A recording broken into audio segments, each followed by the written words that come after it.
Ladies, gentlemen, and people of all shapes and sizes, this is Roboturbo. Now, for those who don't know, my voice box is currently fucked at the time of this recording.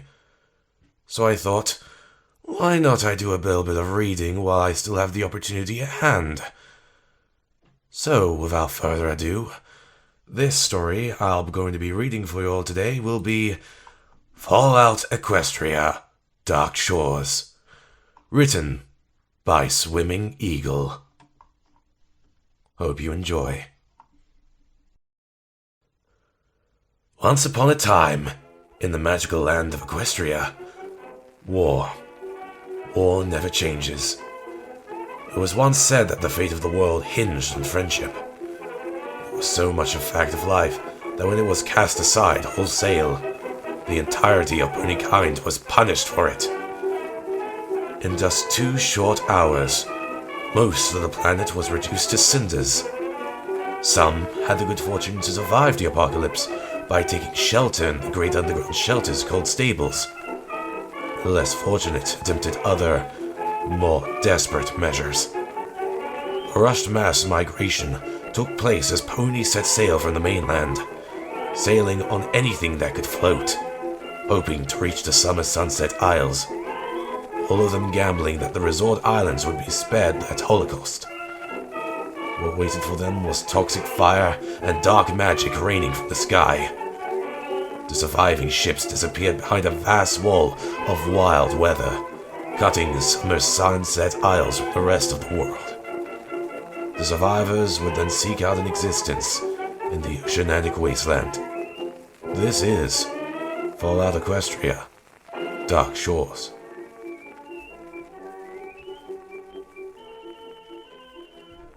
I guess this is where you'll get the scrolling text of some narrator telling the audience that who, what, when, and where, and why of the story. If the director is good, they can tell the exposition through the story without boring the viewer. Really good directors can nab the audience's interest with just one line. Well, here goes nothing. My name is Riptide. I am a sea pony. Figured that'd get your attention.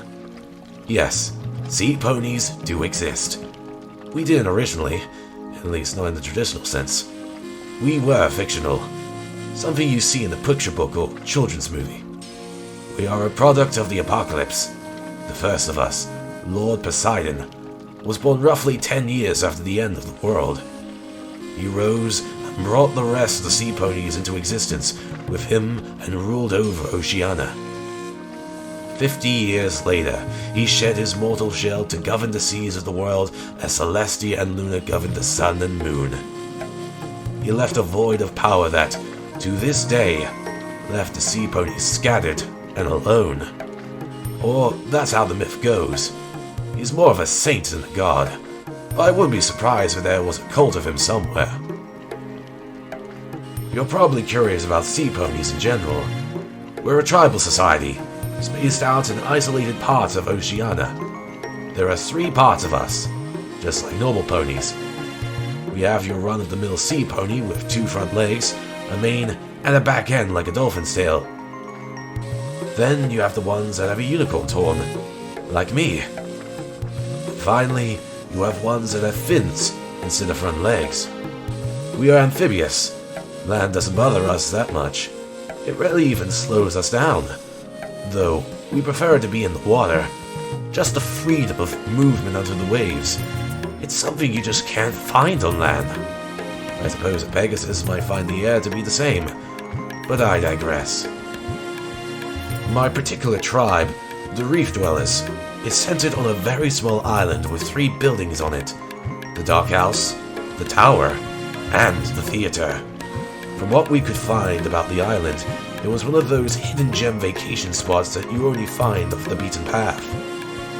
We use the doghouse as a clinic and for housing our land-based cousins. The tower is first and foremost a lookout tower. Then there's the workshop, an armory at the base of the tower. Nothing military, just a collection of spears, war clubs made from the coral, a few squirt guns, and a rifle we could never get working. Then we have our crown jewel, in my eyes at least, the theater. Half stage, half silver screen. This is where we have important meetings, ceremonies, open mic night, and my personal favorite, the nightly film showing. The other tribes that I know are the bottom feeders and the spotted sharks. We don't see them very often, our little neck of the woods. I think that's the term. Pretty out of the way of their hunting ground. If we do meet them, they're mostly admissible. Some have ever traded with us for medicine and a private showing. However, they have been known to pick a fight with our four-legged family members. Other than them, we don't get outsiders. In fact, my parents were the last land ponies to end up here. Oh yeah, Mom and Dad were unicorns. It's very possible for land ponies to have sea-pony foals. Dad's the one who got me hooked on the silver screen, ever since he fixed the projector and opened up the archives. They passed away when I was still young, so Shaman Hollowbones adopted me and made me her apprentice. Her guidance and those old movies raised me into the stallion I am today. Don't worry, there was a whole section of educational films in there. Anyways, the previews have been dragging on a bit too long. Unless I plan on making this a trilogy, I should probably get to the opening scene. Please silence all pitbucks and radios. Stay cautious and avoid talking during the film. So concessions can be purchased in the lobby and emergency exits are at the front of the theater. Enjoy the show.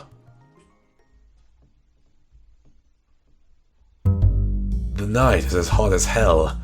It's a lousy room, in a lousy hotel, in a lousy city. I'm staring at a goddess. She's telling me she wants me. I'm not going to waste another second wondering how I got so lucky. She smells like princesses Akanta's smell. The perfect mare. The goddess. Goldie. She says her name is Goldie. 3 hours later, I wake up with a head feeling 3 sizes too big, and that cold thing happens to be my stomach, and I realize Goldie's dead. Not a mark on her. You have to check her pulse or notice those beautiful wings of hers weren't moving the way they would if she was breathing. She was murdered, and I was right here when it happened, lying next to her, stone drunk just like she was. Damn it, Goldie! Who were you and who wanted you dead? Who were you other than an angel of mercy, giving a 2-time loser like me the night of his life? It sure as hell wasn't my looks. So why the sleazy saloon? Why the kindness, Goldie? The cops! They are telling me too much. Showing up before anyone but me, and the killer knows there's been a murder. Somebody paid good money for this frame. No reason to play it quiet.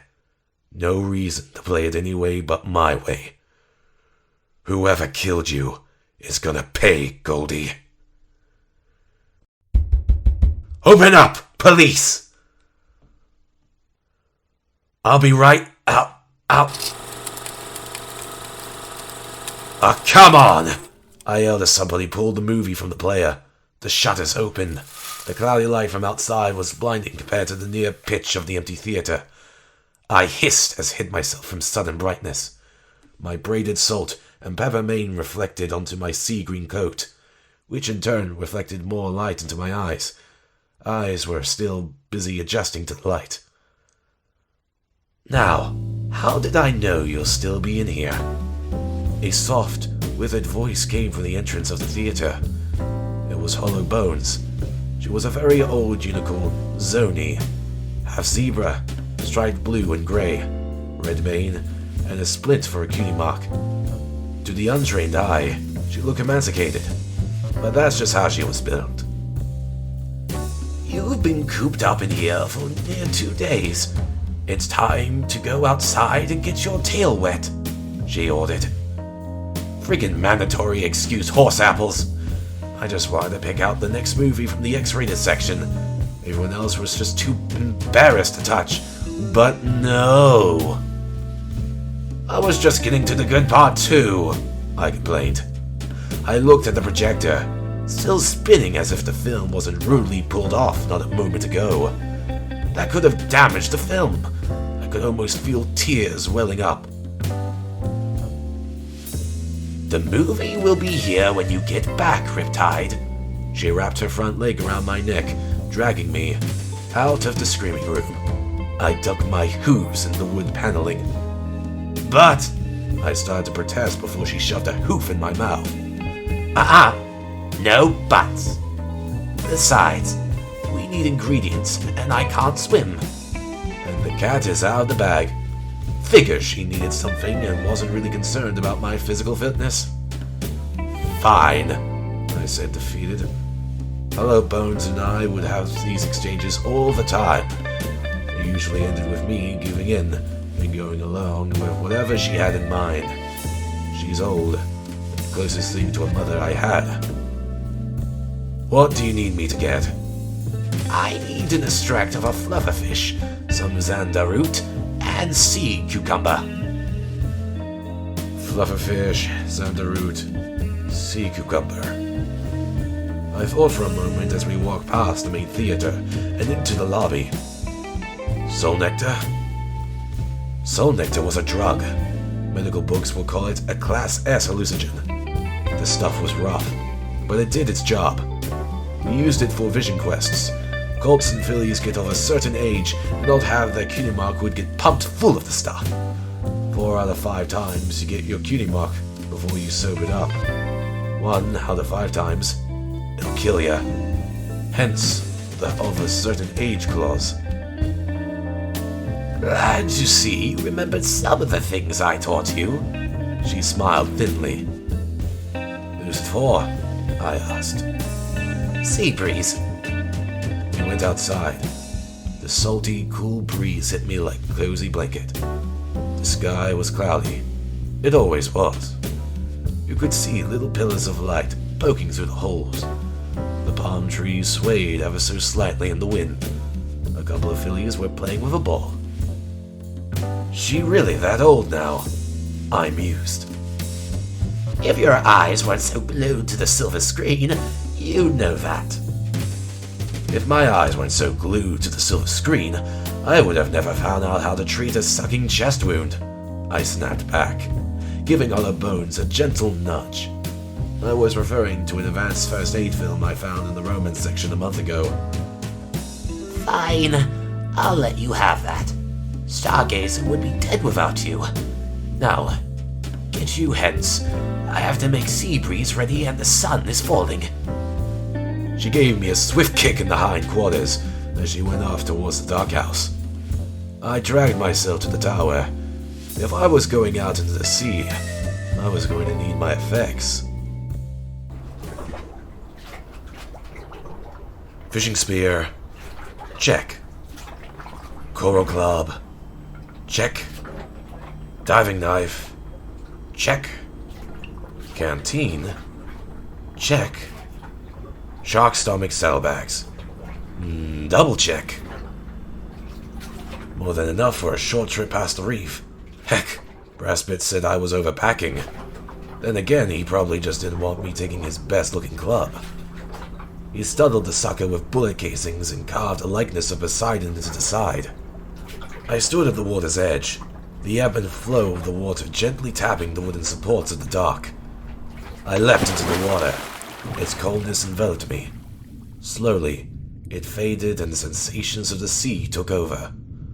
Microcurrents of water, only noticeable to a practical mind, pelted my skin. I breathed in deep, sucking in, allowing the water to fill my lungs. The smell of the seaweed drifted past my nostrils. The taste of the salt as I filtered the air from the water itself. This was home. I made my way past the grottos. Somebody was deboning a fish. Another couple was in the middle of flirting. I could feel eyes on me. Oh, it's the shaman's apprentice, movie freak. I could feel ponies thinking. That or, oh, hey Riptide, what's up? Bones got you doing something? I'd help out, but I work for a living. Stuff like that. Nothing too bad though. Don't get me wrong, the other villagers are decent folk, though if you can get them to be straight up about it, they would tell you that the prospect of me being their future spiritual leader was disconcerting at best. In fact, I'd be the first to tell you to be worried. There's too much to keep track of. First, there is Celestia and Luna. Then you got Zebra Faith. On top of that, we got Poseidon's worship. I sighed as I reached the edge of the reefs. Fluffy. Flufferfish are fluffy. However, they are also very, very poisonous. Every single tuft of fluff could kill a pony. The whole fish? Forget about it. So when I saw a whole school of the suckers get swallowed whole by a rat shark and the thing didn't die, I was convinced to keep my distance. The thing was as least long as 6 ponies, with a mouth big enough to get me whole. It had mean eyes, 3 of them, and 3 rows of teeth. Heck, the thing had 3 dorsal fins. I sank down to the rocks, careful not to nick myself on the sharp ones. Pony blood doesn't attract rat sharks as much as some would think. Fish oil, on the other hand, will. Pony blood mixed with fish oil? Forget about it. 3 eyes roamed around as if slowly made its way away to some new spot. I rose from my spot. Scanning the area, I found some stragglers from the flufferfish school. My telekinesis wrapped around my spear as I floated towards the flufferfish. Then I waited. The fish started to gain their bearings. I waited still. They reformed the school. I floated the spear closer to me. One of them abruptly turned. My spear pierced its side. I grabbed the fish and shoved it into my saddlebag, ensuring a tight seal. A little fish oil sweet out. I could smell it. It was time to leave. The corners of my mouth pulled themselves toward my ears. Today was good. I stopped dead. That scent. It was sour. It hurt like iron going to my nose. Blood. Pony blood. And it wasn't mine.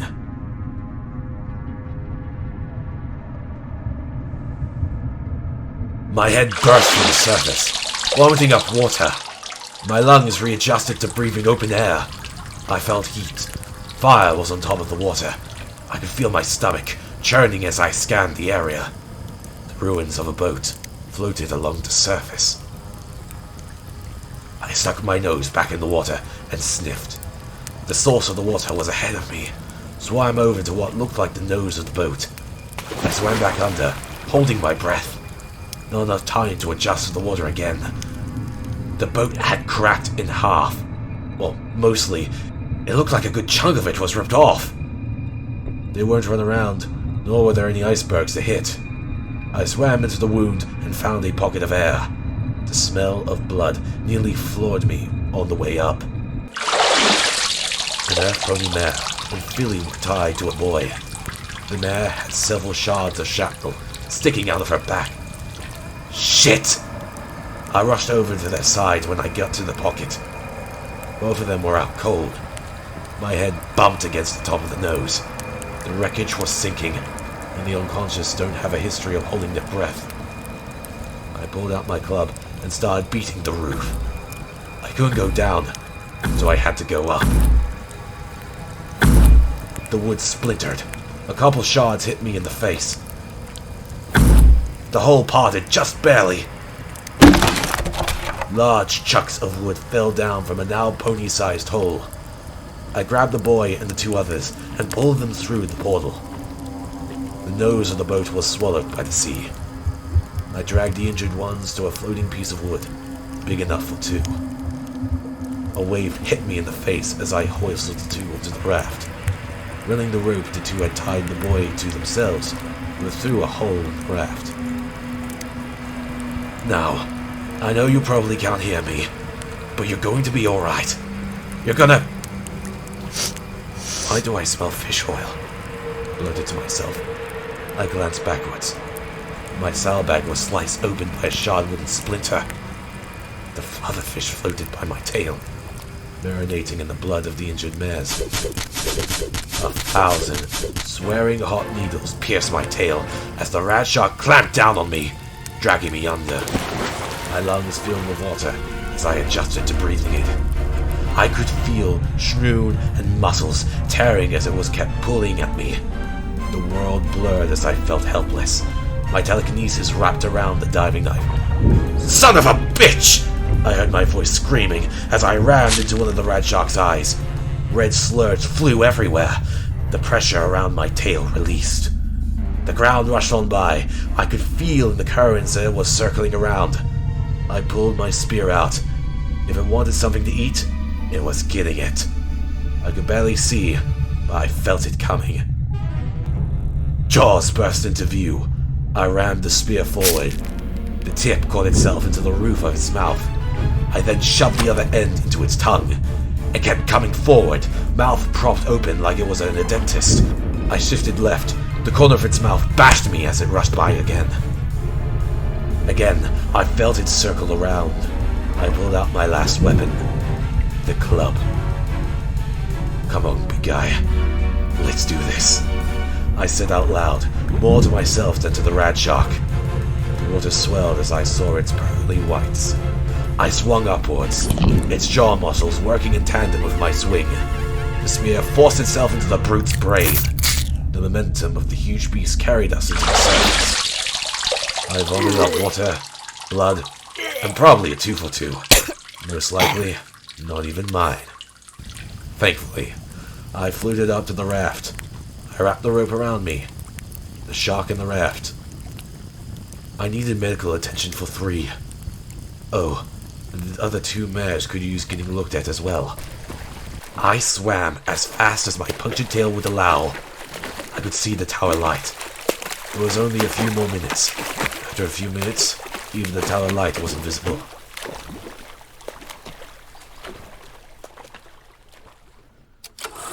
A single ray of sunshine hit me in all the right places. My eye fluttered open. I felt really warm. Open up! Police! I'll be right out. A huge muscular pony burst through the door, knocking several cops out of their hooves. He then proceeded to lay the smackdown while he was unfazed by the 100 tons of bullets hitting his body. Kind of them to fast forward it to where I left off. I mused aloud. I drifted off to the smell of antibiotics and popcorn. Tag skills.